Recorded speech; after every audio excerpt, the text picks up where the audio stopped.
des fausses informations. C'est moi qui dis la vérité. De ces fausses nouvelles. You are fake news. Bonjour à toutes et à tous, soyez les bienvenus dans ce nouveau magazine, c'est une nouvelle émission Info Infox sur AR1 et au programme de cette émission, décryptage, fact-checking et infographie. Dans quelques instants, nous retrouvons Hugo Petitjean qui tordra le cou à 3 fake news qui ont marqué ces dernières semaines dans la rubrique Info Infox. Mais avant de commencer cette émission, que s'est-il passé dans l'actualité ces derniers jours? Tout de suite, c'est l'heure de rétro de l'actualité. Nous n'en finissons pas avec cette épidémie de coronavirus en France. On assiste depuis fin juillet à une augmentation importante du nombre de cas. Tous les indicateurs sont dans le rouge et en ce moment, plus de 10 000 cas sont détectés chaque jour. Vendredi dernier, Jean Castex, le Premier ministre, a annoncé que 42 départements sont classés en zone rouge où le virus circule particulièrement.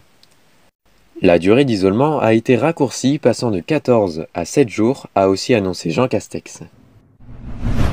Dans l'Ouest américain, ce sont les incendies qui inquiètent. 2 millions d'hectares de forêt ont brûlé depuis le début de l'année. Les incendies ont fait plusieurs victimes et 500 000 habitants ont dû être évacués. La plupart des maisons n'ont pas résisté longtemps face aux flammes. La qualité de l'air dans la zone y est la plus mauvaise du monde. Les autorités et les experts affirment volontiers qu'il s'agit d'une conséquence du réchauffement climatique, puisque les incendies de forêt sont toujours plus nombreux et destructeurs. Une oreille sectionnée, l'œil tuméfié, des blessures importantes. Depuis le début de l'année, une trentaine de bêtes, principalement chevaux et ânes de 25 départements français, ont été sauvagement mutilées. La cause et les motivations sont encore inconnues et l'enquête avance difficilement par faute d'indices.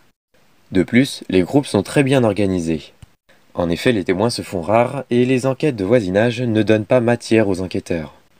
Le 7 septembre, un homme a pourtant été mis en garde à vue dans le Haut-Rhin, mais il a été rapidement relâché. Le mouvement des Gilets jaunes, débuté en novembre 2018, a repris la semaine dernière avec une faible mobilisation. Samedi, environ 6 000 d'entre eux ont manifesté dans toute la France, dont 2 500 juste à Paris. Il y a eu 256 interpellations et 90 verbalisations selon la préfecture de police de Paris. L'avenue des Champs-Élysées était interdite aux manifestants. Et la préfecture de Gironde a aussi interdit la tenue de l'une de ces manifestations à Toulouse pour cause d'une forte circulation du Covid-19.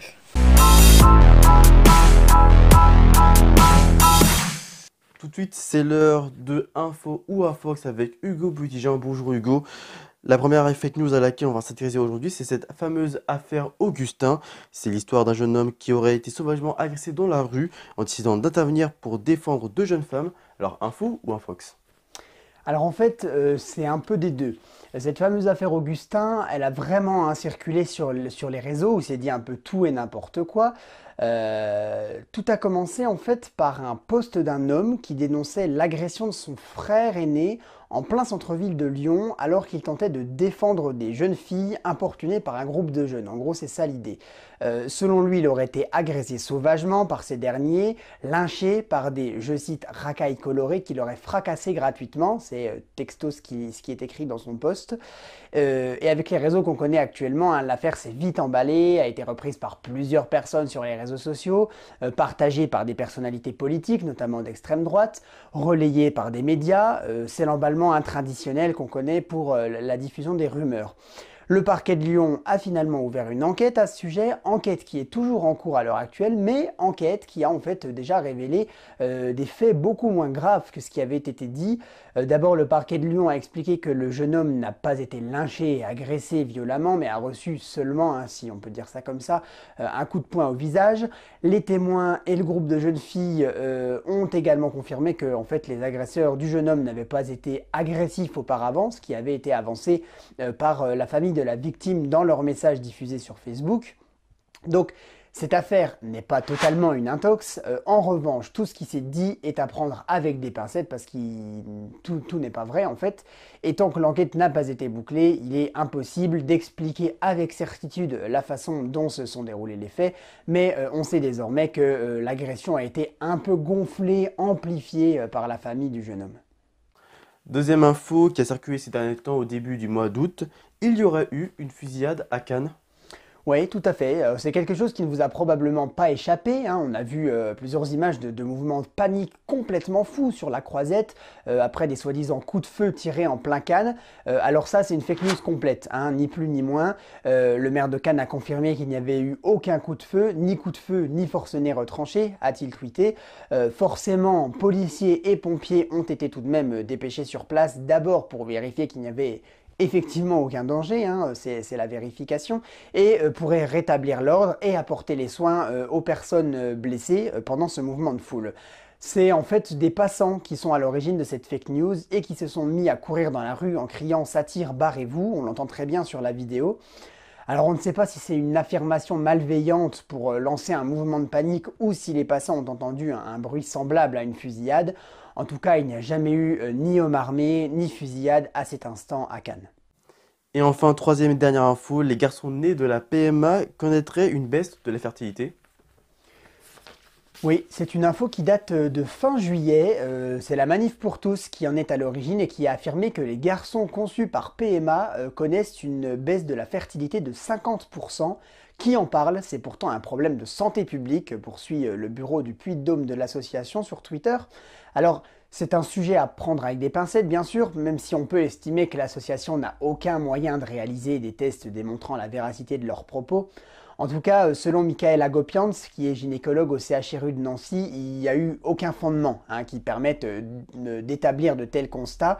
Cela ne correspond pas à une donnée médicale, a-t-il même affirmé. Les garçons nés de la PMA ont été conçus en fait à l'aide de banques de sperme prélevées sur des individus lambda. Selon ce même gynécologue, il n'y a donc aucune raison pour que la fertilité de ces enfants soit remise en question. Voilà, alors bien sûr, attention à tout ce qui peut se dire, tout ce qu'on peut lire, on ne vous le dira jamais assez, mais méfiez-vous des on-dit et des informations qui tournent sur les réseaux.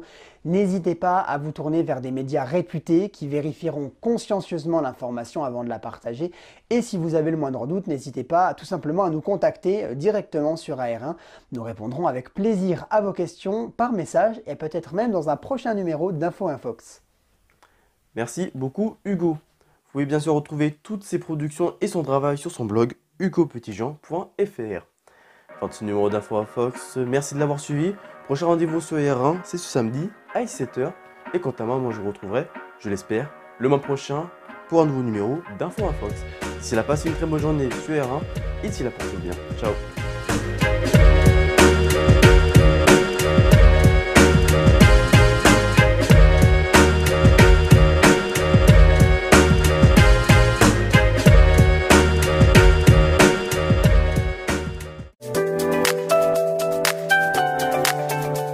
Savez-vous comment fonctionne le droit en France? Qui fait quoi? Comment ça marche? Le problème avec le droit, c'est qu'il nous paraît parfois à mille lieues de nos préoccupations. Et pourtant, on le retrouve partout dans notre quotidien. Je vous propose de vous expliquer comment fonctionne le droit en seulement quelques minutes dans une nouvelle série de vidéos. Pour comprendre le droit, une série à retrouver sur hugopetitjean.fr.